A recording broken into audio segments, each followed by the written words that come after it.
La situación actual en Irak es una situación muy compleja. Empezó directamente hace un mes, en julio de este año, 2014, cuando la organización Estado Islámico de Irak y de Siria o de Levante atacó una serie de ciudades en el norte de Irak. Atacó Mosul, ocupó Mosul y en cuestión de días atacó una serie de ciudades yendo hasta ocupar casi Bagdad, acercándose mucho a Bagdad. Fue una cosa rapidísima que impresionó a los jefes militares del mundo y por supuesto a las tropas iraquíes, al alto mando iraquí, que sus tropas abandonaron sus posiciones en cuestión de pocos días. En lugar de hacerle frente a esta organización, se retiraron. En un primer momento, algunos partidos dentro de Irak pensaron que esto era muy bueno porque podían tomar una posición independiente respecto del gobierno central. Por ejemplo, el gobierno regional kurdo empezó a hablar de que se iban a independizar, avanzaron sus posiciones ellos mismos para ocupar una serie de ciudades que anteriormente las tropas del gobierno regional kurdo no ocupaban, empezaron a ocuparlas y tenían una posición relativamente pasiva. Posteriormente, cuando dejaron de avanzar las fuerzas del Estado Islámico hacia Bagdad, que no pudieron seguir avanzando, se regresaron y empezaron a avanzar hacia posiciones kurdas y hacia pueblos kurdos. Y esto fue muy peligroso y fue muy escandaloso porque hubo decenas de miles de refugiados kurdos que profesan una religión minoritaria en Irak, pero que siguen siendo decenas de miles las personas que la profesan, o si no es que cientos de miles, que es la fe yazidí. Es una fe que tiene sus orígenes un poco en el Islam, pero también en otras religiones preislámicas en la región. Y esta gente, por lo tanto, puede ser víctima de ataques mortales por parte de esta organización Estado Islámico, que es una organización extremista que considera que quienes no sean musulmanes, cristianos o judíos deben, sobre todo si fueron antes musulmanes, merecen la pena de muerte. La situación era muy grave, esta gente huyó y se fue a algunas montañas y estuvieron en una situación muy crítica. Posteriormente los ataques afectaron también a comunidades cristianas muy importantes y esto por supuesto que llamó mucho la atención a nivel mundial. Esto, sin embargo, tiene raíces mucho más profundas. ¿Por qué el Estado Islámico creció a tal punto? ¿Por qué tuvo esa capacidad de vencer al ejército iraquí, un ejército que fue formado por el ejército estadounidense, creado por el ejército estadounidense, capacitado y armado por el ejército estadounidense? ¿Cómo es posible que este ejército iraquí haya cedido y retrocedido de esa manera tan rápida? Estas preguntas son preguntas que hay que hacerse para entender la crisis actual. En realidad, la crisis actual proviene de la ocupación estadounidense misma. No se origina hace unas semanas, ni hace unos meses, ni hace un par de años. Se origina en 2003, cuando Estados Unidos ocupa Irak. Va, obviamente, como todos sabemos, a derrotar al gobierno de Saddam Hussein y no le va a permitir a los funcionarios del gobierno de Saddam Hussein, del partido Baath, no les va a permitir ocupar puestos nuevamente. Muchas de esas personas eran árabes suníes. El gobierno de Estados Unidos imaginó o quiso presentar el conflicto en Irak como un conflicto en el que Estados Unidos iba a liberar al pueblo iraquí. Sin embargo, una serie de grupos sintieron que por ser ya fuera miembros oficialmente del partido oficial anterior o por ser de la misma confesión religiosa que Saddam Hussein, es decir, musulmanes sunitas y árabes, étnicamente árabes, sentían que se les excluía y que los únicos que tenían posibilidades realmente de tener un futuro, ya fuera en política o en otras cosas, en el Irak ocupado por Estados Unidos, eran o los kurdos o los árabes chiitas. Esto llevó a que creciera una animadversión entre comunidades. Es verdad que los chiitas, no todos, estaban de acuerdo con la ocupación estadounidense. Sin embargo, sí hubo una identificación en la mente de muchas personas de que se estaba favoreciendo a una comunidad, a la árabe chiita, en contra de otra, es decir, de la árabe sunita. Y de aquí empezaron a surgir organizaciones que luchaban en contra de la ocupación.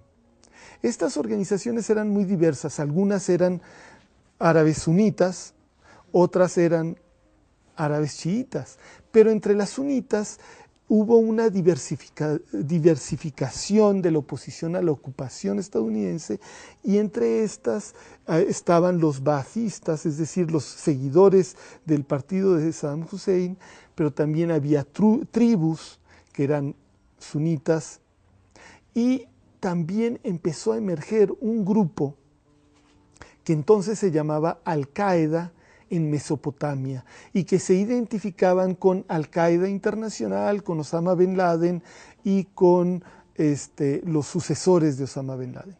Esta organización, Al-Qaeda en Mesopotamia, posteriormente se convirtió, al cabo de los años, se convirtió en el Estado Islámico de Irak, que era una organización afiliada a Al-Qaeda, pero que pretendía mantener la misma postura de Al-Qaeda y luchar contra la ocupación estadounidense.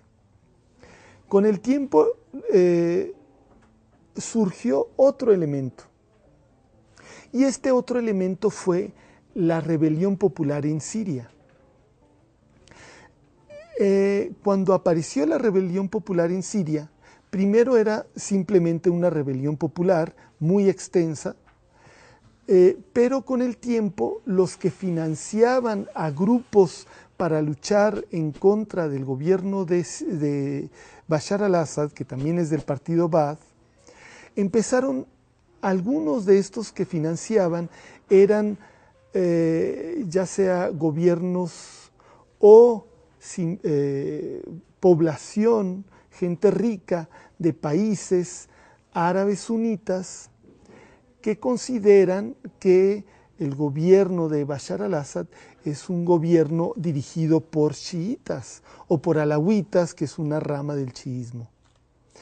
Y consideraban que este gobierno, por lo tanto, era un gobierno hereje y que había que financiar a grupos de musulmanes sunitas que combatieran al gobierno de Bashar al-Assad en términos religiosos. Y empezaron a apoyar a diferentes grupos y entre estos grupos apoyaron a grupos ligados a Al-Qaeda. Y había dos grupos en Siria, los más importantes ligados a Al-Qaeda.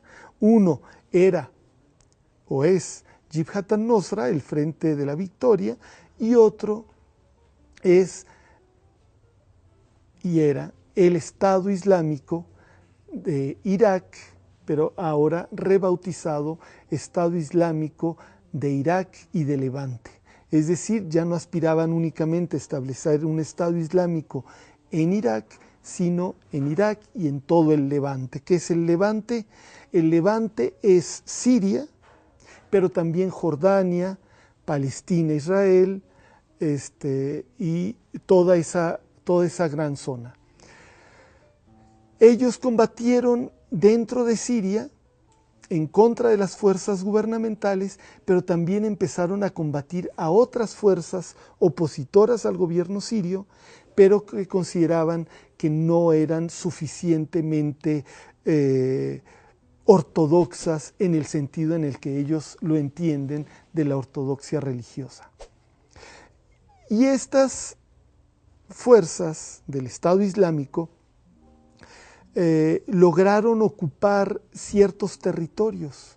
La población empezó a manifestarse en esas localidades que ocupaba el Estado Islámico de Irak y de Levante, empezaron a manifestarse en contra del gobierno de esta organización en esas localidades, diciendo que ellos no comulgaban con la práctica de estas organizaciones, pero esas manifestaciones empezaron cada vez a reducirse y la gente que se había manifestado se tuvo que ir de esas poblaciones porque se les reprimía de una manera muy violenta y hubo incluso mucha gente que murió en el proceso.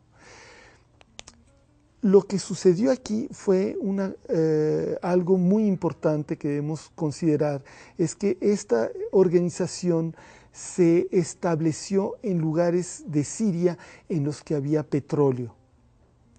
Y empezaron, al dominar estos pozos petroleros, empezaron a vender el petróleo. Y empezaron a vender el petróleo a quien pudieran y donde pudieran, en Irak o en Turquía. Y con los recursos que obtenían del petróleo, continuaron armándose.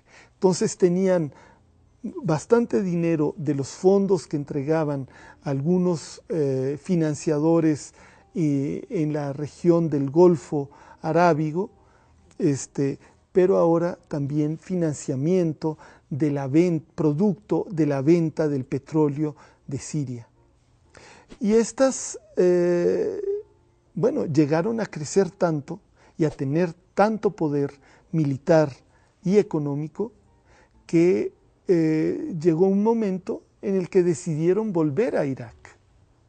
Entonces, tienen bases en Siria, pero regresan a Irak y toman la decisión de lanzar una ofensiva dentro de Irak.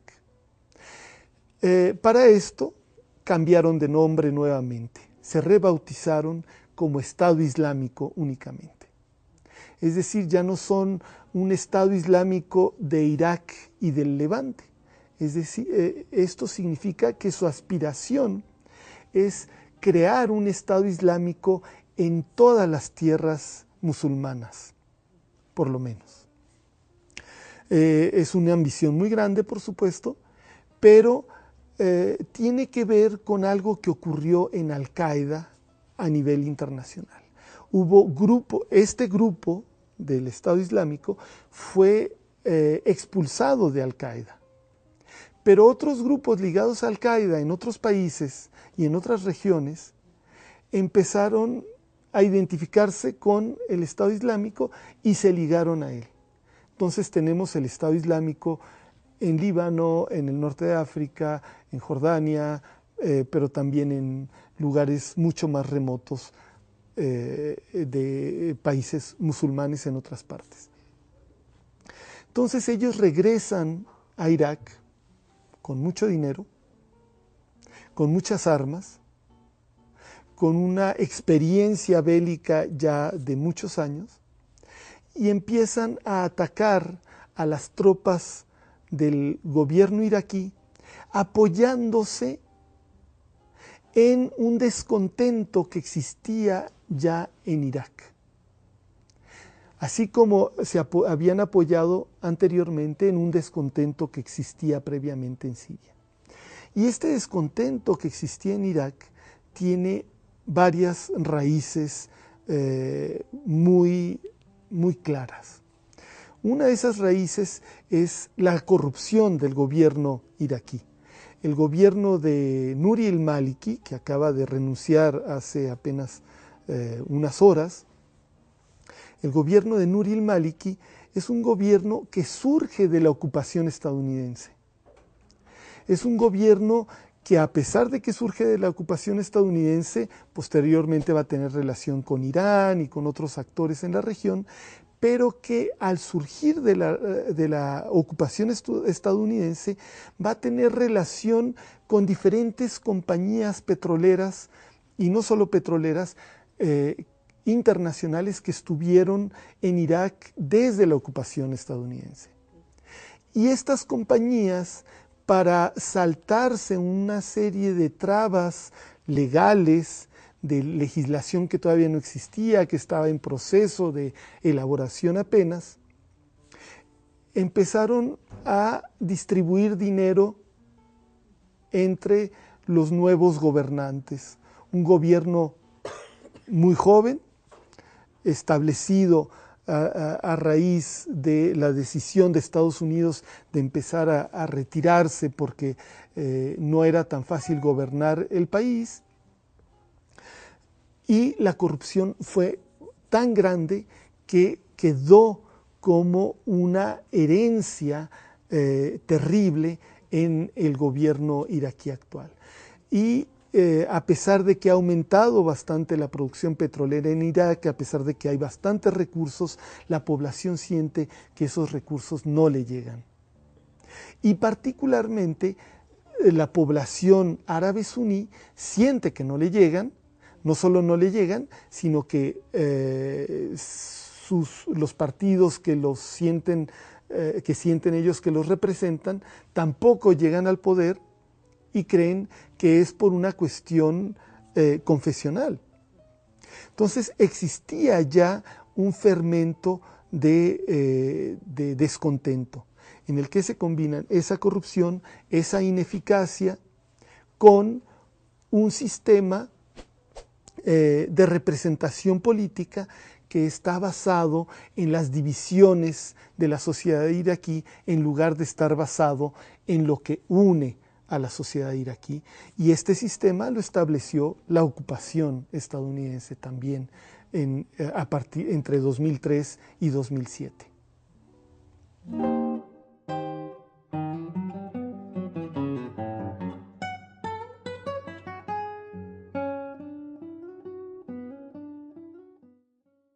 Estados Unidos decidió hace una semana aproximadamente intervenir en Irak.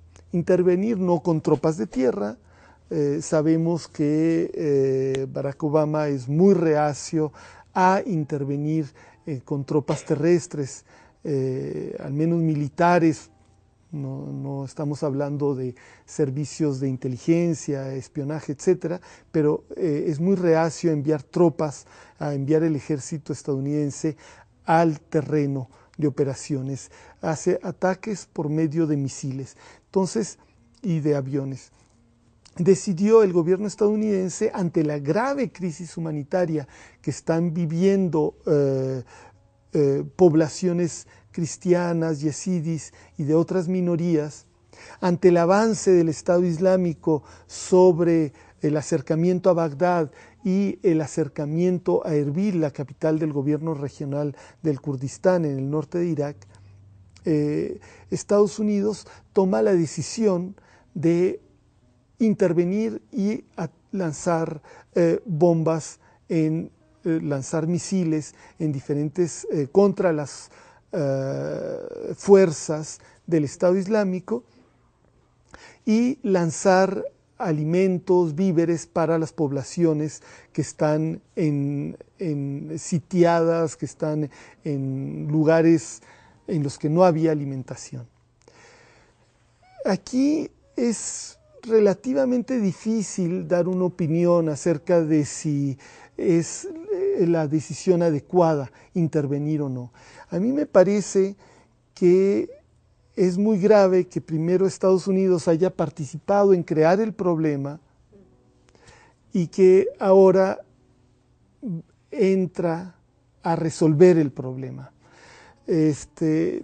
Yo creo que efectivamente la situación humanitaria era muy grave, había que apoyar a la población, pero era mucho mejor no haber creado ese problema y no haber participado en la creación de ese problema. Ahora, el apoyo que se está dando es mucho un apoyo al gobierno regional kurdo.